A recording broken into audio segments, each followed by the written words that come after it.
समजायचे हे तरुण साहेब मोठ्या माझ्यावर खूप मोठा अन्याय साहेब. त्यांना फक्त मी जमीन विकली होती साहेब करतेची माझी एका गटामध्ये जमीन असताना माझी आई अपंग असता वेळेस त्यांनी कागदामध्ये कागद लावून माझ्या आईचे विनोदबाबा साठेकर बनवले. त्याच्या आधारे डायरेक्ट फेर त्यांच्या नावानं खरेदी खत नसताना 7 भारत त्यांच्या नावानं झालं सर. माझं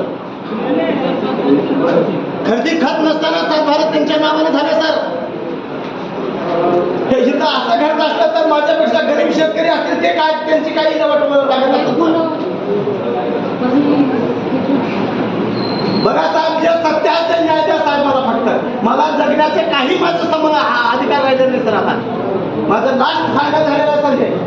म्हणून मी कागदावरून लास्ट शिक्षणात उतरलेला आहे सर. मी माझ्या कागदा बघून जे सत्य असेल तेच न्याय करा साहेब. नाही तर नसलं तर आज म्हणून नाही म्हणून सांगा.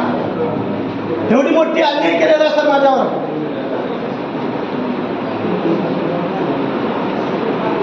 सर कडेपिडी द्या सर. बस बस साहेब माझ्या डोक्यावरून गेलेला सर. मी आता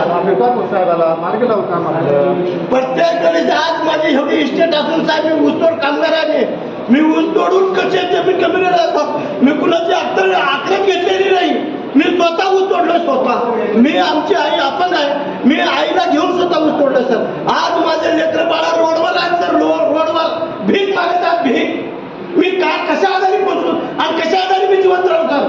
मी आता असं बी मिळालं तसं मिळालं सर. मला जीवन राखण्यामध्ये काही अर्थ नाही सर. माझा आज वारंवार 10-20 अर्ज दिलो सर. मी हे 2012 ते 2025 पर्यंत टक्कर देत आलो सर यांना.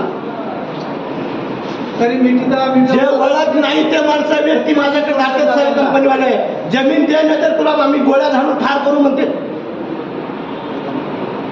हे कुठली न्याय आहे सर. माझी जमीन असून 7-12 माझं असून समजा माझं क्लिअर असून माझ्यावर एवढी मोठी अन्याय. हे कशासाठी सर. हे द्या सर. मला काडीपेटी द्या सर.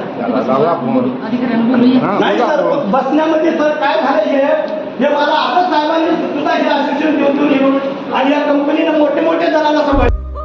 राज्यातील महत्त्वाच्या आणि आपल्या भागातील ताज्या बातम्या पाहण्यासाठी आजच आमच्या विश्व 24 न्यूज चॅनलला यूट्यूबवर सबस्क्राईब करा आणि बेल आयकॉन प्रेस करा.